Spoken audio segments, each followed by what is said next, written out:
Selamat pagi rekan-rekan. Hari ini kita akan mempelajari metode penelitian dengan metode prototipe dalam pengembangan sistem informasi.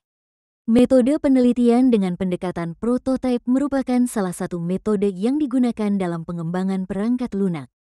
Metode ini berfokus pada pembuatan model awal dari sistem yang dikembangkan untuk mendapatkan umpan balik dari pengguna sebelum dilakukan pengembangan lebih lanjut.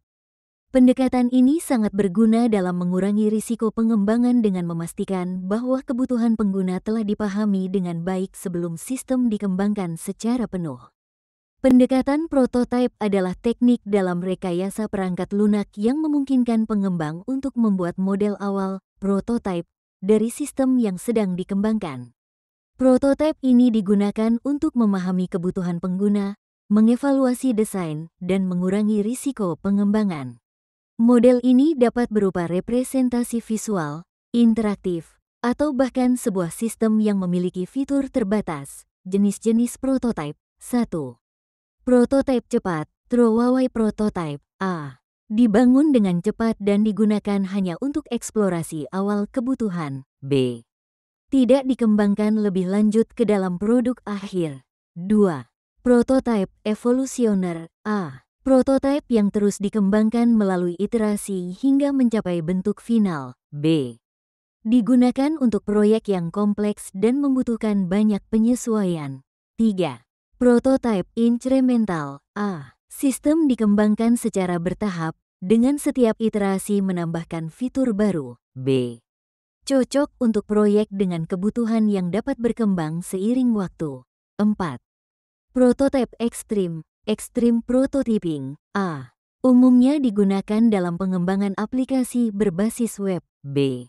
Prosesnya terdiri dari 3 tahap, pembuatan sketsa UI, pengembangan fungsionalitas, dan pengintegrasian layanan backend. Pendekatan prototipe umumnya terdiri dari beberapa tahapan berikut. 1.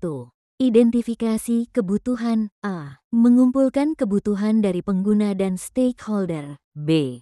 Menentukan fitur utama yang akan dimodelkan dalam prototipe. C. Menganalisis apakah metode prototipe cocok untuk pengembangan proyek tertentu. 2. Pembuatan prototipe awal. A. Mengembangkan versi awal perangkat lunak dengan fitur inti. B. Menggunakan alat bantu seperti wireframe, mockup, atau model interaktif. C. Bisa menggunakan software seperti Figma, Adobe XD, atau bahkan pemrograman cepat menggunakan framework tertentu. 3. Evaluasi dan umpan balik. A. Menguji prototipe dengan pengguna akhir. B. Mengumpulkan umpan balik terkait usability, fitur, dan antarmuka pengguna. C. Melakukan diskusi dengan stakeholder untuk memahami kebutuhan lebih lanjut. 4. Penyempurnaan prototipe. A. Mengadaptasi perubahan berdasarkan umpan balik. B. Menyempurnakan desain dan fungsionalitas. C. Proses ini bisa berulang beberapa kali hingga prototipe memenuhi ekspektasi pengguna. 5. Pengembangan produk final. A. Mengonversi prototipe yang telah disempurnakan menjadi sistem final. B. Melakukan pengujian akhir sebelum implementasi penuh. C. Dokumentasi pengembangan untuk keperluan pemeliharaan dan pengembangan di masa depan. Pendekatan ini memiliki beberapa manfaat dalam pengembangan perangkat lunak, di antaranya. 1. Meminimalisir kesalahan desain. Prototipe memungkinkan pengguna memberikan umpan balik lebih awal, sehingga mengurangi risiko kesalahan desain. 2. Meningkatkan kepuasan pengguna. Melibatkan pengguna dalam proses pengembangan membantu memastikan kebutuhan mereka terpenuhi. 3. Mempercepat pengembangan. Dengan model awal, pengembang dapat mengidentifikasi dan menyelesaikan masalah lebih cepat. 4. Meningkatkan pemahaman tim pengembang, memberikan gambaran yang lebih jelas mengenai sistem yang akan dikembangkan. 5. Menghemat biaya.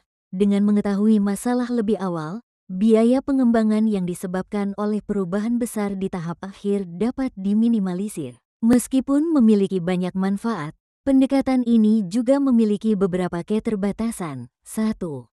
Terlalu banyak perubahan. Umpan balik yang terus-menerus dapat menyebabkan perubahan yang tidak terkontrol, sehingga menghambat pengembangan. 2. Fokus berlebihan pada antarmuka. pengguna mungkin lebih fokus pada tampilan daripada fungsi inti sistem. 3. Keterbatasan dalam kompleksitas sistem, prototipe seringkali tidak mencerminkan kompleksitas sistem yang sebenarnya. 4. Kesulitan dalam estimasi biaya dan waktu. Karena iterasi yang berulang, sulit untuk memperkirakan biaya dan waktu pengembangan secara akurat. 5. Kemungkinan overengineering, jika tidak dikelola dengan baik, pengembang dapat terjebak dalam perbaikan prototipe yang tidak kunjung selesai. Pendekatan prototipe sangat relevan dalam konteks tugas akhir mahasiswa, terutama bagi yang mengembangkan perangkat lunak sebagai bagian dari penelitian.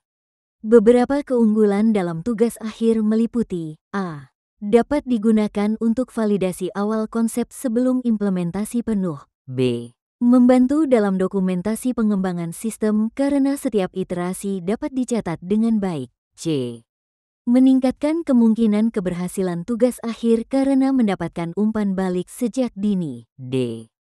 Memudahkan dalam demonstrasi proyek kepada dosen pembimbing atau penguji. E. Memungkinkan eksplorasi teknologi baru dalam proses pengembangan sistem. Namun, mahasiswa juga harus mempertimbangkan keterbatasannya agar tidak terjebak dalam perubahan terus-menerus yang bisa memperlambat penyelesaian tugas akhir.